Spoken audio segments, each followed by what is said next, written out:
दिव्यवाङ्मय का मूर्ति चत्वार वेद सुंदर व्यवस्थित गरौं धर्म सुसंस्कृति निरंतर पुराणहरू 18 अध्यात्म ज्योति भो जहाँ रीति वैदिक ओमकार एउटै दिव्यपुरी महा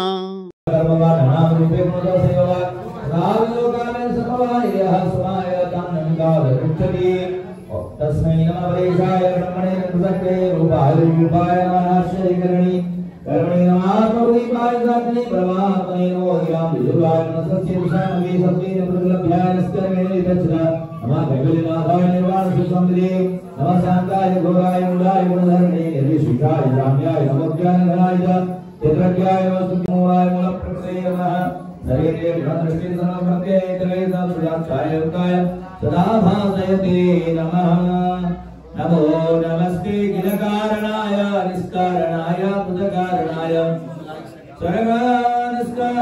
सर्वागमनाय महर्णवाय नमो पवर्गाय परायणाय गुणारणीचन्नतुष्मिपाय तक्षोपविस्मृजितवानुषाय निष्कर्मभावेन विवर्जिताय स्वयं प्रकाशाय नमस्करोमि माते प्रपन्न वधुवा सविमोक्षणाय मुक्ताय भूरिकरणाय नमोलयाय शान्तेन सर्वतमभिमनसि प्रतीता प्रत्यग्विषे भगवते वेदे नमस्ते आत्मात्मजात देवतजने सुदग्धे दुष्पापणाय गुणसंगमे वर्जिताय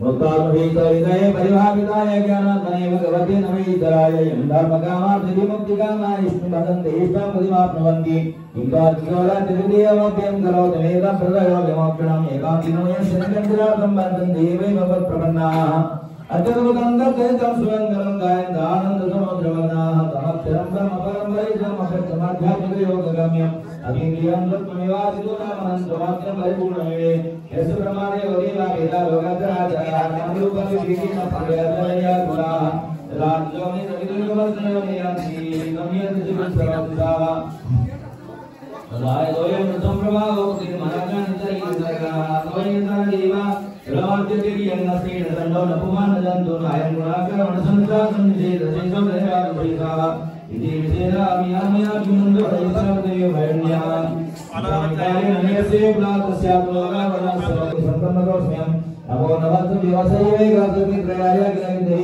गुणाय प्रपन्नपालाय गन्धवन्ते कदिन्द्रियाणामनाप्यवर्त्मै नायं वेदमात्मानं यत्सत्याहं विहारं संकुलभ्यमाहं भगवन्तोऽस्म्यं ऋतुको वासाणोऽप्येदङ्घ्रिपदमदो रजसा सापान्मुनेर्मोचितो यार्थप्राणपरायणस्य भगवन् नारायणं सदा शरणं प्रपद्ये हिरण्मयीं मे समानसारां कौमोदकीं दैत्यकुलैकहन्त्रीं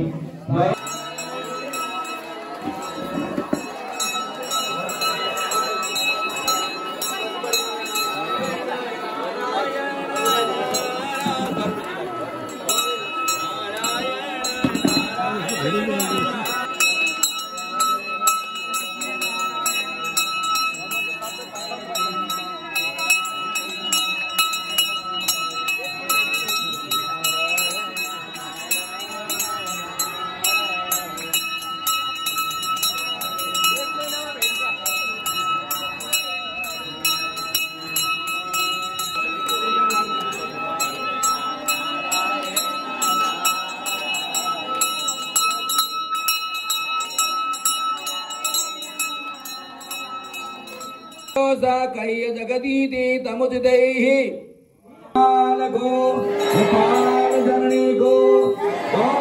कहीं 1000 घडाबाट पनि अभिषेक हुन्छ, कहीं 100 घडाबाट हुन्छ, कहीं 81 हुन्छ, कहीं 24 घडाबाट यसरी भगवानको अभिषेक गरिन्छ।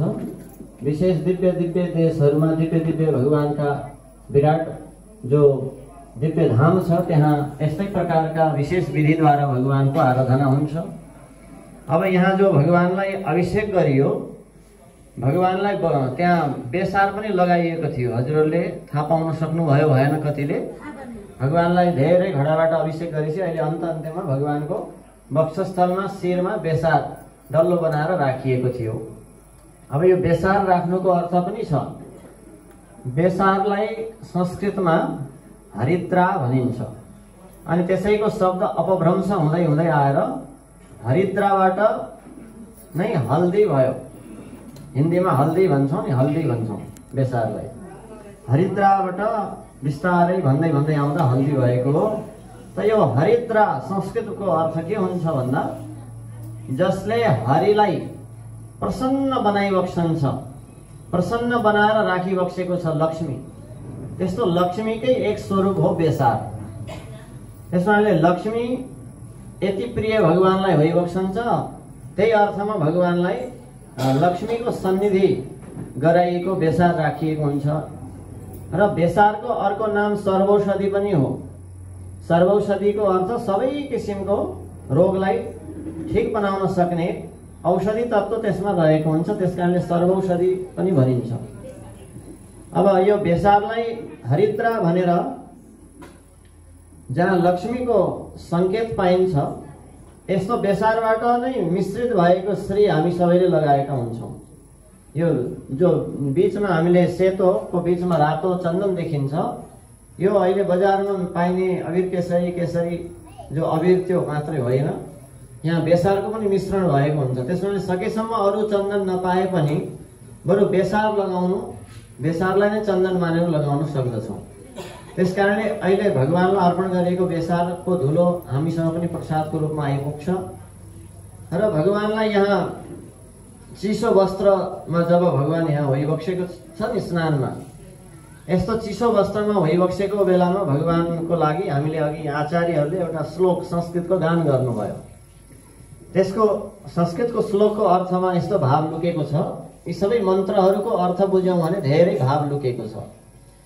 त्यहाँ भनियो, हामी जीवात्माको निमित्त भगवानलाई यति गर्मी हुन्छ, यति पीडा हुन्छ कि आफ्ना जीवहरूलाई कसरी उद्धार गरौँ भनेर भगवानलाई छटपटी भइरहेको हुन्छ। त्यसकारणले धेरै जलले अभिषेक गरेर शीतल बनाइन्छ एउटा अर्थमा। अर्को अर्थमा त हामीले यहाँ दही, दूध, घिउ, मह, शक्कर, चिनी, फलको रस, विभिन्न पदार्थ अलग अलग मन्त्रद्वारा अलग अलग कलशमा अलग अलग वस्तुहरू राखिएको थियो, त्यो सबैद्वारा अभिषेक गरियो। भगवानलाई जति सकिन्छ धेरै परिकारद्वारा भगवानको निमित्त अर्पण गरिन्छ। र अर्को जो भगवानलाई अभिषेक गर्दा भगवानको वस्त्र गिलो हुन्छ नि, त यहाँ भगवानले एउटा सङ्कल्प लिएर के गरिबक्सन्छ भन्दा लक्ष्मीलाई साक्षी राखिबक्सन्छ। त्यसमाले बेसार लगाइन्छ। लक्ष्मीलाई अतिशय आपत परेपछि मात्रै भगवानले लक्ष्मीको पनि सहारा खोज्नुहुन्छ भगवानले। किन भन्दा जीवात्मा हामी भनेको अज्ञानीहरू, हामी सबै अज्ञानीहरूले कथा प्रवचन सुनेर हिँडेपछि के बिर्सिन्छौँ भन्दा म भगवानकै रहेछु, यो सृष्टिमा आएर म भगवानकै वास्तवमा अंश रहेछु भन्ने कुरा बिर्सिन्छौँ। अनि फेरि हामीले आफूले आफूलाई के मान्दछौँ भन्दा म स्वतन्त्र व्यक्ति हुँ, म फलानु हुँ भन्ने मान्दछौँ। परमात्माको अंश आत्मा हुँ भन्ने कुरालाई बिर्सिरहेका हुन्छौँ पटक पटक। यस कारणले भगवानले भन्नुहुन्छ, हे जीव यो कुरा नबिर्स है, नबिर्स। तिमी मेरो अंश हो, तिमी मेरो अंश हो। त्यसैले तिमीले अन्यत्र गएर सुख शान्ति पाउँदैनौ। तिमीले मेरै प्राप्तिले मात्रै वास्तवमा सुखी हुन सक्छौ, आनन्दित हुन सक्छौ, यो कुरा नबिर्स भन्दा भन्दै पनि हामीले मान्दैनौँ, हामी बिर्सन्छौँ। अनि यो पटक पटक आफ्ना अंशहरूले वंशहरूले बिर्सेको देख्दा भगवानलाई असह्य हुन्छ। त्यसमाले विभिन्न महान महान उत्सवहरूमा भगवानलाई धेरैभन्दा धेरै घडाले अभिषेक गरिन्छ यो भावद्वारा। किनकि हे प्रभु, हामीले हजुरलाई बिर्सिन खोजेका छैनौँ, हामीले जति जति पटक बिर्सिन खोज्यौँ त्यो सबै माफ गर्नुहोस् भनेर भगवानलाई दिव्य दिव्य रसद्वारा, सुगन्धित पदार्थहरूद्वारा, तेल आदिद्वारा पनि त्यहाँ भगवानलाई लेपन गराइन्छ, अभिषेक गरिन्छ। भगवानसँग यो स्तुति प्रार्थना हामी सबैले गर्यौँ भने यस्तो अभिषेकमा हामी उपस्थित हुन पाउँदा के हुन्छ त भन्दा हामीमा त्यो भगवानलाई नबिर्सने ज्ञान परिपक्व हुँदै जान्छ। ध्यान दिनु। त्यसकारणले अभिषेकमा, महाअभिषेकमा आउन, उपस्थित हुन पाउनु यो एउटा बडा सौभाग्यको कुरा हो। कतिले नबुझ्दासम्म पानी खन्याएको त रहेछ, घडाले कति धेरै घडाबाट पानी खन्याएको त रहेछ, त्यो हेर्नु के अचम्म हो र, कति काम बिताएर यहाँ उभिनु त्यति केही फाइदा रहन्छ भन्ने पनि लाग्ला नबुझ्दासम्म। त्यसकारणले बुझ्यौ भने मात्रै, कुरा सुन्यौ भने मात्रै महत्त्व थाहा हुन्छ। अब भगवानसँग हामीले यो सम्बन्ध निरन्तर बनोस् भनेर बाटो छोडिदिउँ है। त्यहाँ पानी आउँदै हुनुहुन्छ बच्चाहरू। त हे प्रभु, हजुरलाई हामीद्वारा हामीले आफ्नो स्वरूपलाई बिर्सेर हजुरलाई कति कष्ट दिएछौँ। अबदेखि हजुरलाई नबिर्सनको लागि हामी यो अभिषेकमा सहभागी भएर हजुरलाई शीतलता मिलोस् भन्ने प्रार्थना गरिरहेका छौँ भनेर अघि त्यहाँ विभिन्न वेदका मन्त्रहरू उच्चारण भयो।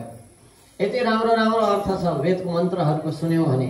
के आयो भन्दा स्वाध्यायेन प्रमदितव्यम, कहिल्यै पनि सत्संग सुन्नमा म प्रमाद गर्दिनँ। के गर्नमा? शास्त्रका, वेदका, पुराणका महान वाणीहरू सुन्नमा आलस्य गर्दिन, अल्छी गर्दिन भन्यौँ हामीले सबैले। आमालाई पनि आफ्नो मातालाई देवता समान मान्नेछु भन्ने प्रतिज्ञा गर्यौँ। पितृदेवो भव, पितालाई देवता समान नै मान्नेछु, पितृदेवता नै हुन् भन्ने प्रतिज्ञा गर्यौँ। आचार्य गुरु पनि देवता समान हुनुहुन्छ भन्ने प्रतिज्ञा गर्यौँ। त यस्ता धेरै मन्त्रहरू त्यहाँ आए जो सबै भगवानलाई हामीले श्रवण गराइयो हजुरहरूको तर्फबाट। हजुर हामी सबैले भगवानसँग यो अभिषेकमा आएर यो हामी सबैले गरेको प्रार्थना हो। आचार्य गुरुहरूले गरिदिनु भयो भने त्यो हामी सबैलाई मिल्दछ। त्यसकारण यस्तो धेरै त्यहाँ अर्थहरू थियो कि म आफ्नो स्वरूपलाई बिर्सिन्न, हजुरलाई बिर्सिन्न, म हजुरकै हुँ भन्ने वाचा गरिरहेका थियौँ। यति धेरै वाचा गर्छौँ तर पनि फेरि बिर्सन्छौँ अनि भगवानलाई फेरि असह्य हुन्छ। हेर मेरा जीवहरू आउँछन्, आफ्नै अंश हुन्, सन्ततिले मान्नु न। छोराछोरी चाहिँ आमालाई बिर्सियो भने आमालाई कति डाह हुन्छ कि हुँदैन? आमा बुवालाई आफ्नो छोराछोरीले वास्तै गर्न छोडे, म त तिम्रो सन्तान होइन भनेर न्यु खोज्न थाल्यो भने हामीलाई कति छटपटी हुन्छ। त्यस्तै भगवानलाई सधैँ यो एक प्रकारको गर्मी भइरहेको हुन्छ, डाह भइरहेको छ अज्ञानवश। त्यसमाले भगवानले भन्नुहुन्छ होइन तिमी मेरै सन्तान हौ, नबिर्स मलाई र आफूलाई स्वतन्त्र नमान भन्नुहुन्छ। भगवानले भन्नुहुन्छ तिमी मेरो हौ, आफू स्वतन्त्र, म यो व्यक्ति हुँ, फलानु हुँ भन्ने अभिमान नगर भन्दा पनि जीवले मान्दैन। अनि यो भावमा भगवानले त्यहाँ के भनिबक्सन्छ त भन्दा हेर सबैभन्दा एउटा शारीरिक कष्ट मानिसलाई के हुन्छ भन्दा धेरै समयसम्म पानीमा भिजिरहनु पर्यो भने पनि कष्ट हुन्छ कि हुँदैन भन्नु त? कि घाममा धेरै बस्नु पर्यो भने पनि कष्ट हुन्छ अनि पानीमा पनि धेरै बेर डुबेर बस्नु पर्यो भने पनि कष्ट हुन्छ। यसमाले भगवानले भनिबक्स्यो तिमीहरूलाई मैले यत्रो शास्त्रबाट आचार्यहरूबाट बुझाउन खोज्दा पनि बुझ्दैनौ हे जीव। त्यसो हो भने अब म पानीमा डुबेर तिमीहरूको लागि यो कुरा बुझाउन नसक्दासम्म म यो पानीमा डुबेर कसम खान्छु भनेर तयार भइबक्सन्छ। ठिक छ, उता माथि नै राख्नु, बाटोमा नराख्नु है, अलि माथि नै राख्नु, माथि नै राख्नु, बसिहाल्नु। यहाँ खुब राम्रो कुरा आउँदैछ, बसिहाल्नु, अरू केही नगर्नु। सुन्नु र बुझ्नु धेरै ठुलो कुरा हो। पूजा आज फेरि गरौँला, राख्नु, बसिहाल्नु है त। फेरि मै अलमल हुन्छु, थुपुक्क राख्नु, एकछिन बसिहाल्नु। भक्तवत्सल भगवानको ल बसिहाल्नु त, केही नगर्नु, कहीँ हराउँदैन, भगवानलाई चढ्छ यहाँ आएको। के भन्दै थिएँ? भगवानको यो अभिषेकको बारेमा भगवान भिजेर पानीमा भिजेर मान्नु। आमाले कहिलेकाहीँ छोराछोरीले भनेको नमानेपछि आमाले पनि के गर्नुपर्छ त संसारमा घुर्क्याउनलाई? म बाबु तिमीले पत्याउँदैनौ यो कुरा भने म कसम खान्छु अथवा म मर्न तयार छु भनेर हामीले कहिलेकाहीँ भन्छौँ नि कुनै कुरा। साह्रै सम्झाउँदा पनि नमानेपछि, साह्रै सम्झाउँदा पनि सन्तानले मानेनन् भने आमा बुवालाई पनि यो बाध्यता पर्छ। के पर्छ? हेर तिमी नै, अब म चाहिँ तिमी नै भन्दैछु, तिमी चाहिँ म स्वतन्त्र हौ, तिम्रो म सन्तान होइन, म तिमीलाई आमा बुवा भन्दिनँ, चिन्दिनँ भन्छौ भने अब म बाँच्नुको के सार भन्छौँ कि भन्दैनौँ? हामी भन्छौँ नि जसरी आफ्नो सन्तानसँग अब मेरो लागि तिमी भएनौ अथवा तिम्रो लागि म भएन भने बाँच्नुको के सार त, अब म मर्न तयार छु भन्छौँ नि हामी।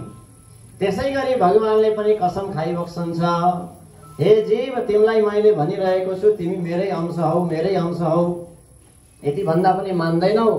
म स्वतन्त्र व्यक्ति हुँ, स्वतन्त्र प्राणी हुँ, आफ्नो खुबीले गरी खाएको छु, म यो हुँ भन्ने अभिमान गर्छौ भने अब म पनि पानीमा डुबेर प्राण त्याग गर्न तयार छु भनेर भगवानले यति धेरै कठिनलाई सहन गरिबक्सन्छ।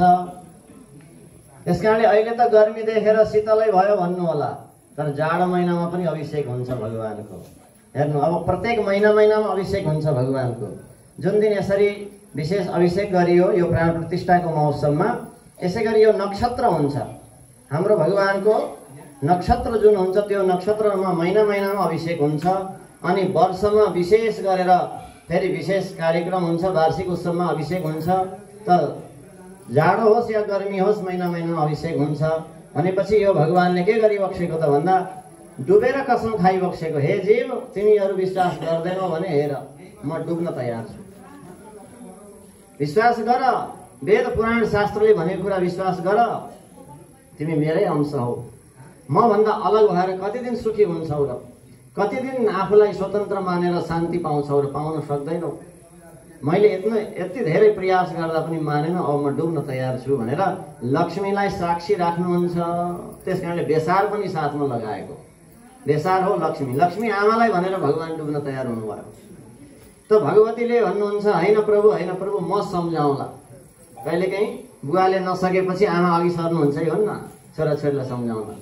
त आमाले भन्नुहुन्छ प्रभु म एकछिन सम्झाउँला भनेर आमा तयार हुनुहुन्छ। त्यसैले भगवानले लक्ष्मीलाई हृदयमा राखेर केही समय धैर्य गरिबक्सन्छ। केही समय धैर्य गरिबक्स्यो त लक्ष्मी माताले पनि फेरि जीवलाई सम्झाउनु भयो, हामीलाई सम्झाउनुहुन्छ। अनि हेर्नु, त्यसकारणले पहिले हामीलाई धेरै प्रयास गर्न, धेरै कृपा गर्न भगवती आउनुहुन्छ धरतीमा। लक्ष्मीले अनेक रूप लिनु भएको छ। त्यसकारणले लक्ष्मीको पनि कसम खानुहुन्छ भगवानले। फेरि जीवलाई भन्नुहुन्छ कि हे जीव, हेर विश्वास गर्दैनौ, अब मैले आफ्नो सबैभन्दा प्रियाको कसम खाँदैछु, तिमी मेरै अंश हौ भनेर। सबैभन्दा प्रिया भनेको भगवती लक्ष्मी, भगवानको सबैभन्दा प्रिया भगवतीको कसम खाएर भन्न लाग्नुभयो हे जीव तिमी मेरै हौ। त यहाँ श्लोक भन्नुभयो त्वमे हम्मे कुतस्तत् तदपि कुतैधम वेदमूल प्रमाणात्। त तिमी चाहिँ मेरै हौ भगवानले भन्नुहुन्छ। तर जीवले चाहिँ उत्तर दिन्छ कुतः, कसरी, कहाँबाट हुनु, म तपाईँको होइन भन्छ। कसले भने हामी जस्तो अज्ञानीले। भगवानले भन्नुहुन्छ वेदमूल प्रमाणात्। मैले अहिले स्वतन्त्र बोलेको होइन, वेदमा प्रमाण राखेको छु, वेदमा प्रमाणित गरिदिएको छु। त्यसकारणले जीवात्मा त परमात्माकै अंश हो। त यसरी वेदको प्रमाण दिँदा पनि अझै मान्दैन। अनि जीवले के भन्छ एतत् अनादि सिद्धम। हामी जस्ता अज्ञानीले चाहिँ के भन्छौँ, होइन कोही ईश्वर म जान्दिनँ, म जीव अनादिकालदेखि स्वतन्त्र हुँदै आएको प्राणी हुँ भन्छ। फेरि भनेको हामीले भन्छौँ, हामी जस्तो अज्ञानीले भगवानको दासता स्वीकार गर्दैनौँ, भगवानको अंशता स्वीकार गर्दैनौँ। होइन म स्वतन्त्र जीव हुँ, जीवको आफ्नै सत्ता छ, म आत्माको आफ्नै सत्ता छ, त्यही हुँ भन्छ। एतत् अनादि सिद्धम अनुभव विभवात्। र अनुभवबाट मलाई यही आएको छ। उसले अनुभव प्रमाण मात्रै बताउँछ। कसले? हामी जस्तो अज्ञानीले। अज्ञानीले के भन्छ त भन्दा मलाई त यही अनुभव भइरहेको छ, म त स्वतन्त्र हुँ। हामी संसारमा भन्छौँ नि त आमा बुवाबाट जन्मिएका सन्तान हौ, भगवान सगवान चिन्दैनौँ भन्छौँ नि। साइन्स पढेकाहरूले, विज्ञान जानेकाहरूले, सामान्य मात्रै ज्ञान भएकाले भन्ने यही हो। वंश त हामी त आमा बुवाको हो, कहाँ भगवानको होइन भन्छौँ। तर त्यो शरीरको आमा बुवाको हो। शरीरभित्र पनि शरीरलाई चलाउने एउटा जो सूक्ष्म तत्त्व छ त्यो के हो? त्यो आत्मा हो। त्यो आत्मा चाहिँ परमात्माको नै अंश हो। तर यो ज्ञान नभएर म शरीरै हुँ भन्ने मात्रै अज्ञानमा अल्झिएको हुनाले होइन को आत्मा मतलब को परमात्मा, परमात्मा परमात्मा म जान्दिनँ, म त आफू स्वतन्त्र हुँ, अनादिकालदेखि मलाई यही अनुभव भइरहेको छ भन्छ। क्वाक्रोश कस्य गीतादिषु मम इति विदितम। फेरि उसले भन्छ आक्रोशित भएर को त्यो कुन गीतामा छ, कुन भागवतमा छ, कुन वेदमा छ, कुन पुराणमा छ भनेर हामी जस्तो अज्ञानीले भगवानसँग बारम्बार आफ्नो कुरा जितिरहन्छौँ। हेर्नुहोस्, गति यही छ हाम्रो संसारमा। शास्त्र मान्दैनौँ नि त यस्तो शास्त्र नमानेको देख्दा भगवानलाई पनि बडा आँखाबाट आँसु आउँछ। यो जीवलाई धरतीमा पठाएर मैले कति भुल गरेँ। धरतीमा आएर कमसेकम आफ्नो उद्धार गर्न शास्त्रको आचार्य गुरुको बाणीमा विश्वास गरेर उद्धार गरेर मेरै समीपमा आओस् भनेको त यस्तो मानव शरीर दिएको त झन् विपरीत हुँदै गयो। यति धेरै चिन्ता भगवानलाई हुन्छ। र भगवानले अन्तिममा ल हेर यदि विश्वास गर्दैनौ भने मेरो प्रियाको लक्ष्मीको कसम खाएर भन्छु तिमी त मेरै अंश हौ हे प्राणी हे मानव हे जीव तिमी मेरै अंश हौ। यति कसम खाँदा खाँदा पनि मानेन भने अब म चिसै कपडामा बसिरहेर के गर्न सक्छु भन्दा आफ्नो मतलब हामीले भन्छौँ नि संसारमा प्राण त्याग्न तयार छु भने जस्तै गरी नदीमा डुब्न तयार छु भने जस्तै गरी भगवान चिसो वस्त्रमा गिलो वस्त्रमा भिजेर बस्न तयार छु। यस कारणले यहाँ हरेक हाम्रो कार्यमा अध्यात्म लुकेको छ। हरेक जो यज्ञ यज्ञादि गरिन्छ त्यहाँ अति राम्रो राम्रो ज्ञान लुकेको हुन्छ। त्यो मन्त्रको अर्थ बुझ्यौँ भने अत्यन्तै गहन हुन्छ। यस कारणले अब भगवानले यति धेरै कसम खाएपछि अनि बल्ल जीवलाई अलिकति विश्वास गर्नपट्टि मन लाग्छ। हामी जस्तो अज्ञानीलाई पूर्ण विश्वास गराउनको लागि भगवानले यो रूप धारण गरिबक्सन्छ। यति जीवले विश्वास गरिदियो भने अनि बल्ल भगवान आफ्नो श्रृङ्गारमा सजावट भएर सजिएर फेरि हामीलाई दर्शन दिन तयार भइबक्सन्छ। भक्तवत्सल भगवानको यस्तो यो महाअभिषेकको महत्त्व हो। अब भगवानको अभिषेकको जलपान हामीले पनि गर्न पायौँ भने भगवानको सारा शरीरबाट प्रवाहित भएको जल नै आज धरतीमा अनेक अनेक नदी बनेर हामीले चिन्दछौँ जान्दछौँ। र हामी जति विशाल विशाल ठुलो ठुलो तीर्थ भनेर जान्छौँ त्यो सबै तीर्थ कसरी भयो? त्यो सबै तीर्थ कुनै पनि अङ्गबाट भगवानको कुनै न कुनै अङ्गबाट बगेर आएको नदी प्रवाहित भएको हुनाले नै त्यो ठाउँ आज तीर्थ भएको। त्यसकारणले तीर्थ जान नसके तापनि भगवानको अभिषेक भगवान शालग्राम आदिलाई स्नान गराइएको जल रूपी तीर्थ पान गर्यौँ भने सारा विश्व ब्रह्माण्डको तीर्थ गएको फल हामीले प्राप्त गर्दछौँ। त्यसकारणले भगवानलाई स्नान गराएको चरणामृत त्यो पञ्चामृत त्यो जल त्यो नै सबै विश्वभरिको तीर्थमा पनि श्रेष्ठ तीर्थ हो। त्यस्तो तीर्थ चरणामृत पान गर्न पाउँछौँ यो अभिषेकमा उपस्थित भएर। र भगवानले पनि अति प्रिय मानिबक्सेको र प्रमाण रूपमा स्वीकार गरिबक्सेको भेषारको प्रसाद हामीले पाउनेछौँ। यस कारणले अरू भगवानलाई अब भगवानले के गरिबक्स्यो त भन्दा अब जीवले पक्कै पनि विश्वास गर्यो भनेर अब भगवान श्रृङ्गारले युक्त भएर मान्नु। अहिले त प्राण प्रतिष्ठाको विधान अझै भोलिसम्म हाम्रो बाँकी नै छ। त्यसकारणले अहिले हजुरहरूले सबै दर्शन त पाउनुहुन्न भोलि नभइकन, तर जहाँ प्रतिष्ठा भइसक्यो त्यहाँ पनि महाअभिषेक पछि भगवान श्रृङ्गारले युक्त भएर अनि दर्शन दिइबक्सन्छ हरेक ठाउँमा। हाम्रो नेत्रोन्मिलन भनेको जस्तो यो प्राण प्रतिष्ठाको विधान मध्येमा हामीले पहिलो दिनमा भगवानलाई केमा शयन गरायौँ? जलमा डुबाएर 24 घण्टा। त्यसपछि हिजो धान्याधिवास भनेको अन्नमा धान चामल तिल आदिमा राखेर 24 घण्टा राख्यौँ। त्यस्तै प्रकारले अब भगवानलाई आज शय्याधिवास भनेको बिस्तारा शय्यामा राखिन्छ।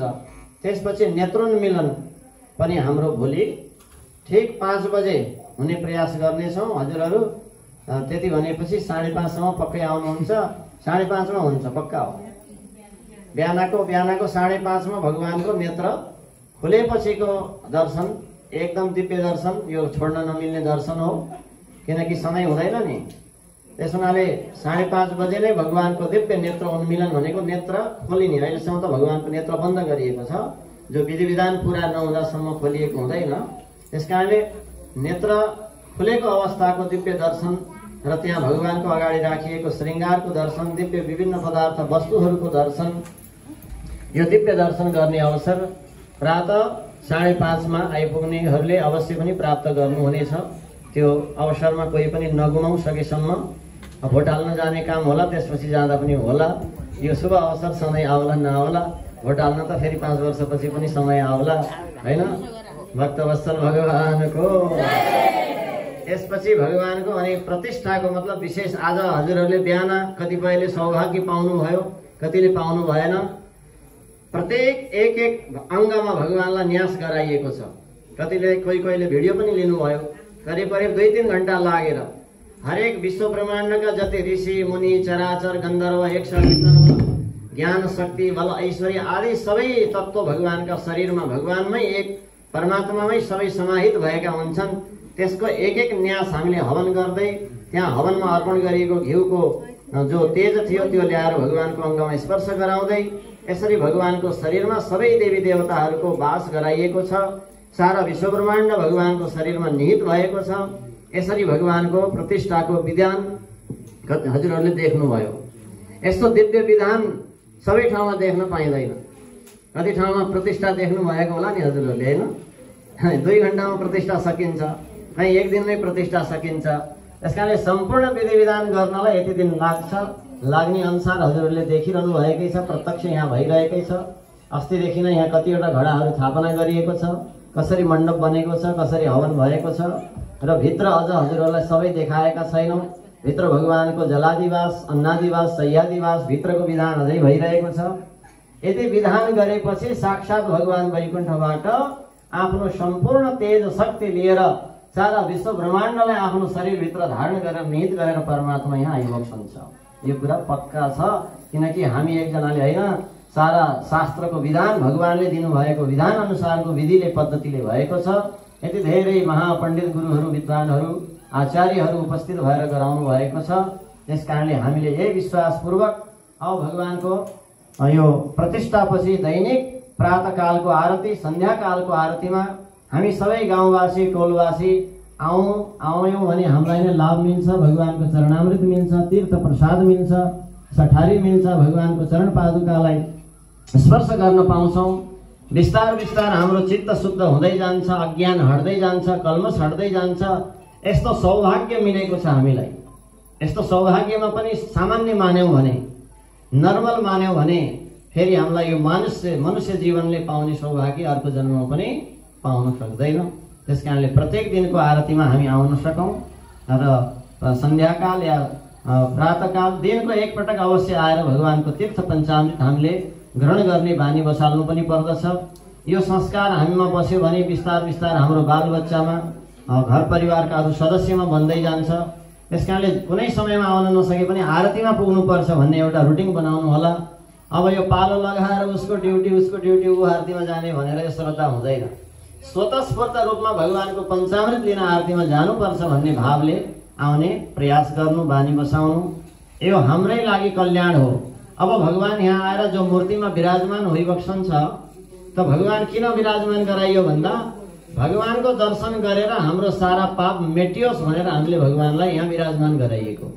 भगवान पनि यहाँ आएर बसेर अब के गर्न चाहनुहुन्छ त भन्दा जो मेरो शरणमा आउँछ, जो आएर साष्टाङ्ग प्रणाम गर्छ, जो आएर तीर्थ पञ्चामृत लिन्छ, तिनको विस्तार विस्तार मैले पाप क्षय गर्न सकौँ भनेर भगवानले सङ्कल्प लिएर बसिबस्नुहुन्छ। ध्यान दिनु। त भगवान वैकुण्ठबाट आउनुको तात्पर्य के त धरतीमा अर्चावतारको रूपमा यहाँ आउनुको तात्पर्य के त भन्दा जो जीव मेरो समीपमा आयो, सन्निधिमा आयो, मेरो दृष्टिमा पर्यो, जसले मेरो चरणामृतलाई पान गर्यो, तिनको पापहरूलाई छिटै समाप्त गरेर अन्तिममा मेरै धाममा तिमीलाई लैजान पाऊँ, उनलाई अन्तिममा मेरै धाम दिन पाऊँ भनेर भगवानले पनि यो प्रतीक्षा गरेर अचल भएर बसिबस्नुहुन्छ। भगवान अब अचलको अचल, एक रूपमा अचल मूर्ति छ, एक रूपमा चल मूर्ति पनि छ। भगवानको 2वटा मूर्ति विग्रह छ। यस्तो प्रकारको यो विशेष महिमा, किनकि यो क्षेत्रमा हजुरहरूको गौरव, हजुरहरूकै त्याग तपस्या, हजुरहरूकै भक्ति श्रद्धा केही न केही हजुरहरूका पुर्खाहरूले राख्नु भएको रहेछ भन्ने सम्झिनुहोस्। पुर्खाहरूले केही राखिदिनु भएको थियो र आज यो सौभाग्य हजुरहरूलाई मिलेको छ। अब हजुरहरूले संस्कार जोगाइरहनु भयो भने बल्ल हजुर पछिका पुस्ताहरूमा संस्कार रहिरहन्छ। तर अब 2-4 दिन त नयाँमा त मान्छेलाई अलिअलि रहर हुन्छ, तर अलि पुरानो हुँदै गएपछि फेरि रहर घट्दै जान्छ, श्रद्धा घट्दै जान्छ, विश्वास घट्दै जान्छ। त्यो चाहिँ नहोस्, त्यो विचार गर्नु, त्यो श्रद्धा बढिरहोस् भन्नको लागि नै अघिको पाठमा आयो स्वाध्यायेन प्रमोदितव्यम्। स्वाध्यायमा कहिले पनि के गर्नु हुँदैन, आलस्य गर्नु हुँदैन। सत्सङ्गमा शास्त्रको वाणी सुन्नलाई, भगवानको महिमा सुन्नलाई आलस्य गर्यौँ भने चाहिँ हामीलाई श्रद्धा पनि घट्दै जान्छ, विश्वास घट्दै जान्छ। एकचोटि आएर भए पनि चरणामृत लिउँ भन्ने त्यो प्यास कम हुँदै जान्छ। लिइसकेकै हो, जीवनमा 100चोटि हामीले तीर्थ पाइसक्यौँ भन्ने मात्रै लाग्छ। झन्झन दिनमा 2-4 पटक गइरहँ भन्ने श्रद्धा बढ्दै जानुपर्नेमा घट्दै जान सक्छ। त्यस कारणले स्वाध्याय, निरन्तर शास्त्रको चिन्तन, मनन, श्रवण, अध्ययन, सत्संग गरिरहनु पर्छ नि मात्रै श्रद्धा अटल हुन्छ, विश्वास अटल हुन्छ, भक्ति अटल हुन्छ, अभिवृद्धि हुँदै जान्छ, नत्र घट्दै जान्छ। यी सारा कुराहरू अघिको पाठमा आएको थियो, गान गरिएको थियो। यो सबै सारांश हजुरहरूले अब यो के हो कसो हो नबुझ्नु भएको होला भनेर मात्रै मैले यो समय लिएको हुँ। अब हाम्रो यहाँ भजन मण्डली पनि आइसक्नु भएको छ र फेरि यो दिवा सत्रको सत्संग प्रवचन चल्ने नै छ। आज एकादशी जस्तो उत्तम तिथि पनि हो। यस्तो तिथिमा भगवानको अभिषेकमा हजुरहरू सहभागी हुन पाउनुभयो। यसै पनि प्रत्येक एकादशी हामीले व्रत गर्नु पर्दछ। प्रत्येक एकादशीमा अन्न छोड्नु पर्दछ। अन्न सेवन गरेर सकेसम्म एकादशीको व्रत हुँदैन। केही नसके पनि हामीले एक समय सन्ध्यामा लिए तापनि दिवस अथवा दिनमा एक समय फलाहार मात्रै गर्न सक्यौं भने एकादशीको वास्तविकता हुन्छ। यस्तो दिन हो एकादशी। दिनभरि नै सत्संग सुनेर भजन गरेर शास्त्रको कुरा सुनेर बिताउने दिन हो। त्यसमध्येमा पनि आज विशेष अभिषेकमा हजुरहरूलाई यो अवसर प्राप्त भयो। भगवानको कृपा हजुरहरू सबैमा रहिरहोस्, यस्तै भाव सदा जागिरहोस् र प्रत्येक अभिषेक आदिमा हामी उत्साहपूर्वक सहभागी हुन पाऊँ भन्ने कुरालाई बुझाउँदै अब यो अभिषेकको छोटो जो महिमा थियो त्यो हजुरहरूलाई बताइयो। अरू भित्र जो दिव्य कार्य भइरहेकै छ त्यही अवसरमा यहाँ हजुरहरूलाई मैले यो छोटकरीमा बुझाउने प्रयास गरेको हुँ। यस्तो भगवानको जस्तो भगवान रुद्रको पनि अभिषेक हुन्छ नि, हरेक भगवानको अभिषेक गरिन्छ। र यो घडामा के गरिएको हुन्छ भन्दा अलग अलग देवताको शक्तिको आह्वान गरिएको हुन्छ।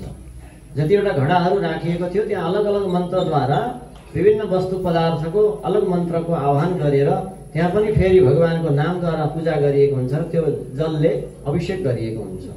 यस्तो विशेष विधिपूर्वक भएको अभिषेकको लाभ हजुरहरूले पाउनुभयो, दर्शन पाउनुभयो, यो नै ठुलो कुरा हो।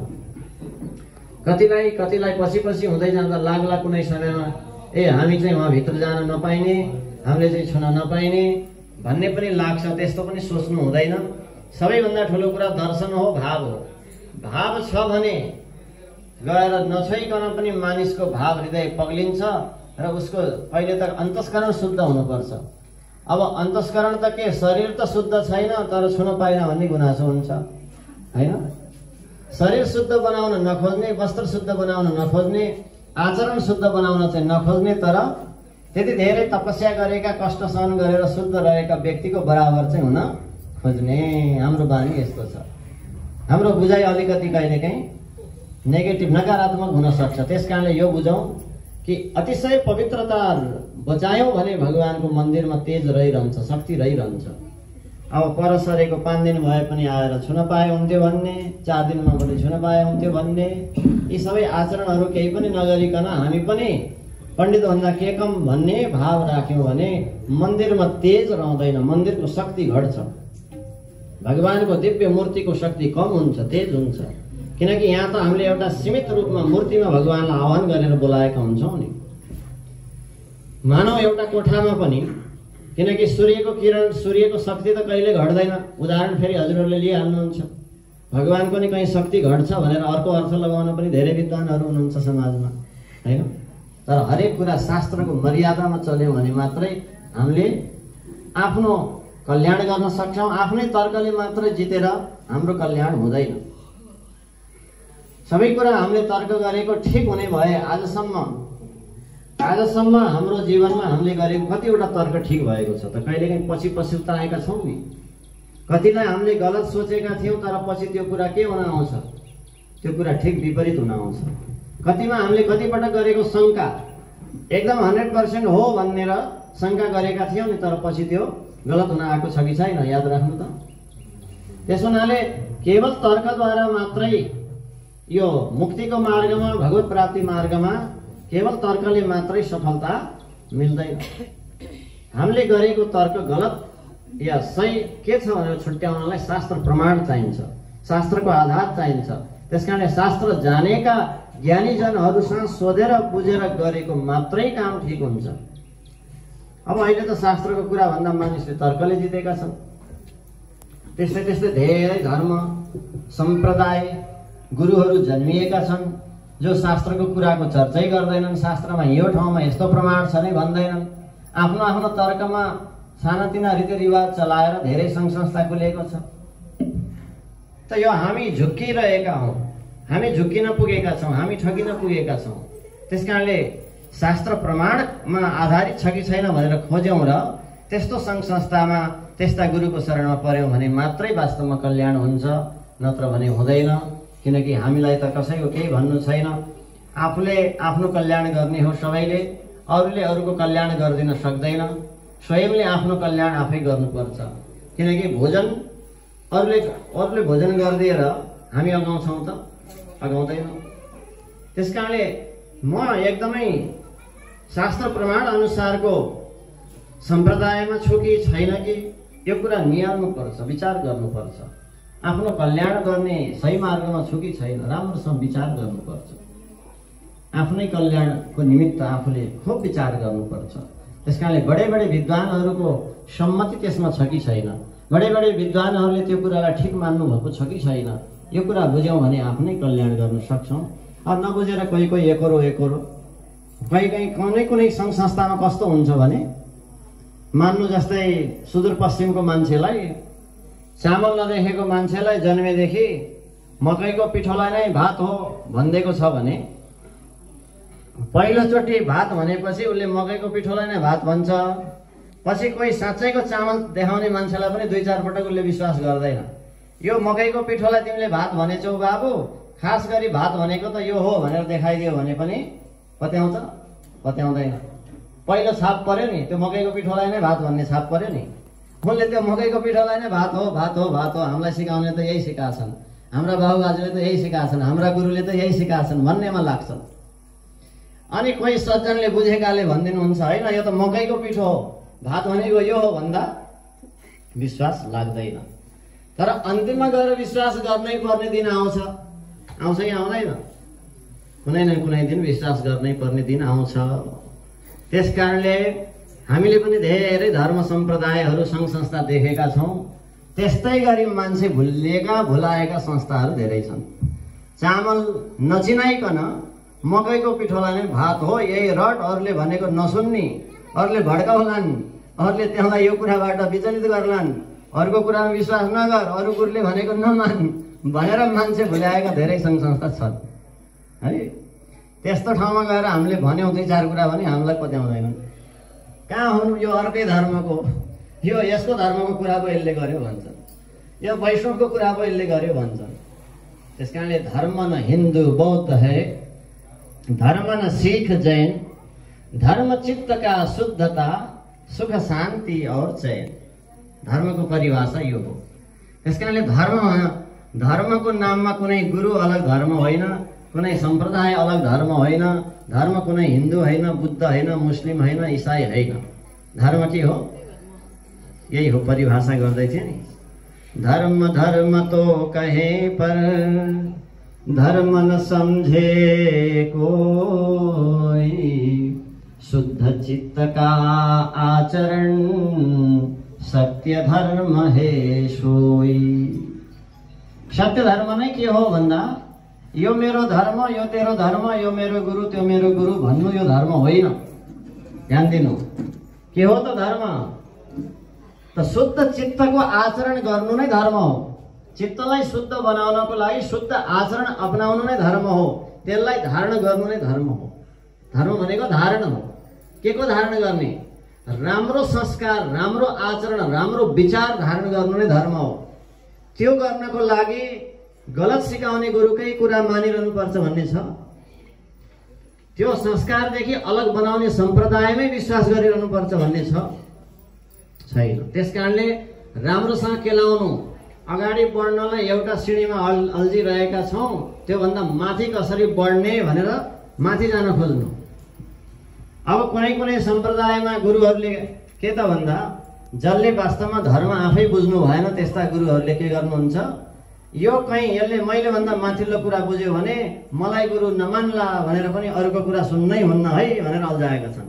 ध्यान दिनु, मैले सङ्क्रमणमा हुँदै एउटा पुस्तक लेखेको थिएँ कि त्यो पनि धेरै संवाद भएको थियो, तर अन्तिममा उनले हाम्रो सनातन हिन्दुत्वलाई स्वीकार गरे, गीता स्वीकार गरे। त्यसपछि मैले एउटा पुस्तक लेखेको थिएँ। त त्यसको सारांश यही थियो कि वास्तवमा धर्म भनेको यो र त्यो भनेर संज्ञा दिने चिज नै होइन। यो आश्रमको हामी सदस्य, यो गुरुको हामी सदस्य, यो गुरुको हामी चेला, यो धर्मको हामी अनुयायी भन्ने परिभाषा नै लागू हुँदैन धर्ममा। धर्म भनेको मानव कसरी मानवतामा उत्रिने। पहिले त यो हो धर्मले हामीलाई बताउन खोजेको, सिकाउन खोजेको नै मानव मानव नै बन। मानव हामी के बनिरहेका छौँ? मानवताबाट खस्किँदै खस्किँदै के बनेका हुन्छौँ?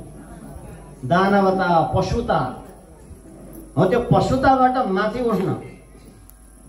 माथि उठ्नै सिकाउँछ शास्त्रले, धर्मले। अनि मानव विशुद्ध मानव भएपछि अनि माथि बढ्यो भने के पुग्छ? अनि देवत्वमा पुग्दै जान्छ। देवत्वबाट माथि बढ्यो भने ऋषित्वमा पुग्छ। ऋषित्वबाट माथि पुग्यो भने मुनित्वमा पुग्छ। मुनित्वमा पनि माथि बढ्यो भने अनि परब्रह्मको भक्त हुन्छ, परमात्माको भक्त हुन्छ, ईश्वरको प्रेमी हुन्छ। आफ्नो चित्त शुद्ध गरेर मोक्षको मार्ग अपनाउँछ, ईश्वरको प्रसन्नतामा प्रसन्न रहन थाल्छ। यो क्रम छ। त्यसकारणले यसको लागि म यो आश्रमको, म यो धर्मको, म यो शाखाको, म यो फलानु गुरुको भनिरहनु पर्दैन। शास्त्र जो प्रमाण छ, शास्त्रको जो आधार छ, त्यो शास्त्रीय प्रमाण जहाँ जहाँ सुन्न पाउँछौँ, जहाँ जहाँ लिन पाउँछौँ, त्यहाँ त्यहाँ गएर त्यसलाई राम्रैसँग ग्रहण गर्दै गर्दै, राम्रा कुरालाई स्वीकार गर्दै, आफ्नो आचरणमा परिवर्तन गर्दै हामी अगाडि बढ्नु पर्दछ। अनि हाम्रो अवश्य कल्याण हुन्छ। त्यसकारणले अब जहाँ जहाँ याद राख्नु, अब ठिक र बेठिक गुरु, ठिक र बेठिक सम्प्रदाय, ठिक र बेठिक आश्रम कसरी छुट्याउने भन्ने पनि लाग्छ कतिलाई। सबैले भनेको कुरा त ठिकै जस्तो लाग्छ। सबै धर्मले, सबै गुरुले भनेको त सत्य नै बोल, आचरण गर, राम्रो गर, यो पूजा गर, यो पूजा गर, यो फल आउँछ, यो फल आउँछ, सबैले भनेको त यही नै जस्तो लाग्छ। कसरी छुट्याउने त भन्दा कहिलेकाहीँ हामीले नबुझ्ने किसिमले हामीलाई त्यहाँ घुमाइराखेको पनि हुन सक्छ। यति मात्रै बुझ्नु कि जहाँ संकुचितता छ त्यहाँ गलत छ, ध्यान दिनु। के छ? तिमी यहाँदेखि यताउता जानु हुँदैन है, अरूको कुरा सुन्नु हुँदैन है, मान्नु हुँदैन है भन्ने खालको जहाँ संकेत हामीलाई गरियो त्यहाँ नै गलतता छ, ध्यान दिनु। किनकि जो उदार छ, जो आफैमा उदार छ, खुल्ला छ, स्वार्थ छैन भने त उसलाई के स्वार्थ? चाहे शिष्यले गुरु त्यागे पनि त्यागुन्, चाहे शिष्यले आश्रममा आउनु छोडे पनि छोडुन्, चाहे शिष्य जुनसुकै धर्ममा गए पनि जाउन्। यदि उनको इच्छा छ, यदि उनको कल्याणको लागि उनले बुझेका छन् भने जहाँ गए पनि जाउन्। त्यसकारण तिमी त्यहाँ जानु हुँदैन, तिमी यहाँ जानु हुँदैन भन्ने खालको संस्कार सिकाइयो भने त्यही नै संस्था, त्यही नै आश्रम, त्यही नै गुरु गलत हुन सक्छ। त्यसकारणले जसको हृदय खुल्ला छ, जसले हाम्रो कल्याण चाहेको छ, जसले हामीलाई सद्धर्म सद्ग्रन्थको कुरा सिकाउन खोजेको छ, उसले त भन्छ जाऊ राम्रो ठाउँमा गएर नयाँ नयाँ कुरा सिकेर आऊ। कतिपय कुरा मैले पनि बिर्सेको होला, राम्रो कुरा सिकेर आएर मलाई सुनाऊ। महान गुरुले त यहाँसम्म भन्नुहुन्छ, महान गुरुले त यहाँसम्म सिकाउनुहुन्छ, प्रेरणा दिनुहुन्छ, राम्रो कुरा खोजेर लिएर आऊ, बुझेर आऊ भनेर। त्यसकारणले यहाँ जान हुँदैन, त्यहाँ जाँदैन हुँदैन भन्न थालियो भने त्यहाँ चाहिँ आफू जान हुँदैन। भक्तवत्सल भगवानको आफ्नो कल्याण गर्न चाहनेले, अब हामीलाई त कसैसँग केही भएन, आफ्नो कल्याण गर्न जसले चाहनु भएको छ, यही जन्ममा मानव जीवन सफल बनाएर यही जन्ममा परमात्माको धाम प्राप्त गर्न, परमात्मा प्राप्त गर्न जसले चाहनु भएको छ, उहाँहरू उदारवादीमा जोडिनुहुन्छ। नशामा लागेर संकुचितमा पर्नुहुन्न। कहीँ कहीँ नशा पनि हुन्छ। त्यसमाले त राजनीतिकर्ताहरूले पनि कहिलेकाहीँ धर्मलाई नशा हो भनिदिनुहुन्छ। सबैले त नभन्नु होला, र जसरी हाम्रो राजनीति नशा हो त्यसै गरी धर्म पनि एउटा नशा हो भनिदिनुहुन्छ। तर ठिक छ, नशा त नशा नै हो, तर यो नशाले चाहिँ दशा निम्त्याउँदैन, राजनीति नशाले चाहिँ दशा निम्त्याउँछ, यति फरक छ। भक्तवत्सल भगवानको यो नशाले चाहिँ दशा मेटाउँछ, फरक यति छ। यदि अध्यात्मको नशा, धर्मको नशा लाग्यो भने भएको दशा पनि मेटिँदै जान्छ। तर संसारको नशा, खान नहुने कुराको नशा, बोल्न नहुने कुराको नशा, गर्न नहुने कुराको नशा लाग्यो भने परिणाममा दशै दशा। फरक यति हो। त्यस कारणले नशा त यो पनि नशा नै हो। हिन्दीमा कति राम्रो राम्रो भजन छ, अहिले सुनाउला। यस्तो नशा लाग्योस्, यो नशाले नै हाम्रो कल्याण हुन्छ। अरू नशा नलागोस् भन्नको लागि धर्मको नशा लगाउनै पर्छ। धर्मको नशा, परमात्मा प्रतिको प्रेमको नशा लागेन भने अरू नशाले जित्छन्। त्यसकारणले अरू नशाले नछोस् भन्नको लागि लगाउनै पर्ने नशा नै धर्मको नशा हो, प्रेमको नशा हो, अध्यात्मको नशा हो, शास्त्रका वाणीमा नशा हुनु पर्दछ। त यस प्रकारले त्यो परमात्मा प्राप्तिको नशा रूपी नशा चाहिँ नदिकन केवल आफ्नो शक्तिको, सिद्धिको, चमत्कारको नशामा फसाएर फेरि शिष्यको दशै दशा गराउने गुरुको पनि सदा शरणमा रहेर कल्याण हुँदैन। त्यसकारणले आफ्नै महत्त्वको गान गर्ने, आफ्नै चमत्कारको गान गर्ने, आफ्नै सिद्धिको प्रदर्शन गर्ने यस्तो सङ्घ संस्था र गुरुहरूको समीपमा रहेर पनि हाम्रो आत्माको कल्याण हुँदैन। आफ्नो महिमालाई लुकाएर भगवानको महिमा खुलाउने, आफ्नो महिमालाई छुपाएर भगवानको महिमालाई बुझाउने यस्तो गुरुको शरणमा पुग्यो भने कल्याण हुन्छ। फरक यसरी छुट्याउनु पर्छ। त्यसकारणले सद्गुरु र असद्गुरु कसरी चिन्ने भन्ने कुरामा छुट्याउने एउटै माध्यम सजिलो यही हो। जसले बाबु मेरो विश्वास गरेर तिम्रो फलानु काम बनिहाल्छ नि भन्छ, जसले बाबु भगवानको विश्वास गर तिम्रो काम बन्छ भन्छ, यी दुई कुरा हो। त्यसकारणले आफ्नो महिमा होइन भगवानको महिमा बुझाउने गुरु चाहियो। आफ्नो शक्तिको प्रदर्शन गर्ने होइन भगवानको शक्तिको बोध गराइदिने गुरु चाहियो। त्यहाँ पुग्यौं भने कल्याण होला, नत्र जुन श्रेणीमा छौं तीको ती बरु त्योभन्दा तलतिरै खस्छौं। आनन्द कन्द भगवानको। थप भिडियोहरूको लागि हाम्रो च्यानल सब्स्क्राइब गर्नुहोस् र छेउमा रहेको बेल आइकन पनि दबाउनुहोस्।